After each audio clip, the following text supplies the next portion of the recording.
Hola, buen día chicos. Bien, la clase pasada estuvimos viendo cómo eran los compresores centrífugos. Ahora le toca el turno a los compresores axiales. Digamos que la mayor parte de los aviones comerciales que hacen recorridos largos tienen motores con compresores axiales. Hay ciertas eh, ventajas en los compresores axiales. Primero, se pueden lograr empujes muy altos usando el flujo dividido, o sea que permite el flujo dividido, y con los que son ahora los de alto índice de derivación, los turbofan, se pueden lograr empujes bastante altos, muy altos. De hecho, ahora los aviones se están midiendo con dos motores porque eso baja el consumo y los gastos operativos, baja el consumo de combustible para el mismo avión. Y bueno, hay ahora todo un sistema de alternativas para que pueda cruzar el océano con dos motores. Bien, entonces uno de las ventajas grandes es que permite el flujo dividido, con lo cual se logran altos empujes. Logramos altas relaciones de compresión. Bien, si bien cada etapa del compresor, digamos que una etapa es un ala de rotor y un ala de estator. Bien, entre los dos forman una etapa del compresor, funcionan los dos en conjunto, se hacen falta los dos para que incremente la presión. Si bien el incremento de presión de una etapa es menor a 2, es bajo, la posibilidad de poner muchas etapas, ustedes ven en la cantidad de etapas de compresión que hay, hace que tengamos altas relaciones de compresión o altas relaciones de presión. El tema de las altas relaciones de presión influyen directamente sobre el rendimiento del motor. Cuanto más alta es, mayor el rendimiento, siempre y cuando la temperatura de turbina sea acorde a esa relación de presiones. Bien, recuerden en una de las clases cuando vimos el tema del el diagrama de Brighton de los turborreactores. Bien, el otro tema, si bien tiene una alta área frontal, son grandes frontales, todo el área está afectada al ingreso de aire. Y se recuerdan que el empuje que daba un turborreactor tenía que ver con la caudal de aire que teníamos en el motor. ¿Cuáles son las desventajas? Entran en pérdida. Bien, es lo que se conocen como stall. El stall puede derivar en un surge, que después en la próxima clase vamos a ver qué es el stall y qué es el surge. Bien, eso es un problema que hoy por hoy quizás está bastante solucionado, pero es un problema que tienen los compresores axiales. Lo de caros está tachado porque en aeronáutica lo caro no importa mucho. Si bien es un factor deseable, en general se usan productos que, por más que sean caros, rinden lo mejor posible en esa función. Pero sí que son complejos. Son complejos al tener un disco donde van montados álabes individuales que giran, otros que van estáticos, que giran muy pegados a la carcasa para aumentar el rendimiento. Bueno, todo eso hace que sean bastante complejos los compresores. Y además de complejos, son pesados.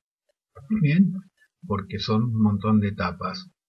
Bien, ¿qué es lo que pasa con la presión y la velocidad del flujo, la velocidad axial? Tengan en cuenta que a medida que vamos avanzando, la sección de la corona circular que forma el compresor tiene que ser cada vez más chica porque va disminuyendo el volumen, o sea, va comprimiendo, por lo cual va a tener esta forma de cono, bien, el compresor. Lo que está en rojo son álabes rotores y lo que está en verde son álabes estatores. En el árabe rotor se incrementa la velocidad, bien, del flujo, y en el árabe estator disminuye la velocidad del flujo. Bien, al disminuir la velocidad del flujo se incrementa la presión. Vamos a ver ahora cuando veamos funcionamiento que también en la parte rotora se incrementa la presión. Bien, por eso la línea de presión es un incremento constante de la presión en la etapa rotora y en la etapa estatora. Bien, bien, ¿cómo funcionan estos compresores? en, digamos que por forma que están ubicados, lo primero que aparece en un compresor de tipo axial son los álabes estatores o álabes guía de entrada, que en este caso serían esto. Imagínense que esto es una foto tomada desde arriba del motor o desde el costado. Bien, lo que estamos viendo acá, imagínenselo esto, tendría que ir acostado, la etapa estatora, la rotora, la estatora, la rotora, la estatora, o sea, esto no solo está sacado desde arriba o desde el costado, sino que la posición correcta sería esta. Pero era más cómodo para la explicación. Bien, lo primero que encontramos son álabes guía, que lo que hacen es guiar el flujo de aire que ingresa al motor hacia los álabes rotores. Los rotores, girados por la turbina o por el motor de arranque, por la forma que tienen, hace que el aire ingrese a ese conducto que forman dos álabes contiguos. Bien, cada par de álabes en el medio forman un conducto. Bien, al forzar el aire que ingrese, en la primera parte, como son perfiles aerodinámicos, en la parte inferior van a existir depresiones y en la parte superior van a existir sobrepresiones. Estas depresiones y sobrepresiones hacen que el flujo en la primera parte se acelere fuertemente. Bien, tiene un incremento importante de la velocidad. Ese incremento, además, hace que el aire vaya hacia el final del conducto, con lo cual, entre la forma que tiene que hace que ingrese el aire y la aceleración que se produce acá, produce la aspiración de aire en el compresor. En la primera parte se acelera por las presiones que hay en el intra 2 y en el extra 2 de los álabes. Y en la segunda parte, como el conducto es de forma divergente, esa velocidad va a ir bajando. ¿Bien? Y por Bernoulli, cuando la velocidad baja sin la influencia de una energía externa, va a aumentar la presión estática. Por lo cual, el flujo se va a acelerar en todo el conducto, pero según los dos tercios finales va a tender a disminuir la velocidad, con lo cual va a aumentar la presión. Ese flujo sale con una dirección que va a ser la combinación de la velocidad de rotación, debido a la rotación, si el motor rota en este sentido, si nos paramos en el borde de ataque del aire, vamos a ver que el aire viene en este sentido. Bien, a esa velocidad hay que sumarle la que tiene que ver con la salida del conducto, que va a tener una dirección que le van a dar la posición de los álabes estatores, y va a tener una velocidad que va a tener que ver con la velocidad axial con la que entró. Bien, si ven, se va acelerando y disminuyendo la velocidad. Esta es importante porque si esta es alta, esta termina siendo alta. Bien, la dirección final del flujo va a ser esta, la sumatoria vectorial de la salida del conducto y la velocidad de rotación. En el estator, como es un conducto divergente, va a seguir disminuyendo la velocidad, o va a disminuir la velocidad, y como disminuye la velocidad, disminuye la presión dinámica, y por Bernoulli aumenta la presión estática para que se mantenga la energía constante. Otra vez sale con una velocidad y una dirección que le dan los álabes estatores. A eso hay que sumarle la velocidad de rotación, bien, que es contraria a la circulación o al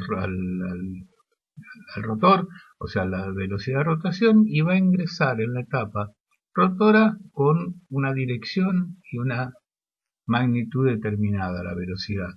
Bien, nos vamos a detener en este triangulito, este en particular, que es el que enfrenta a los álabes rotores, o este, que es lo mismo.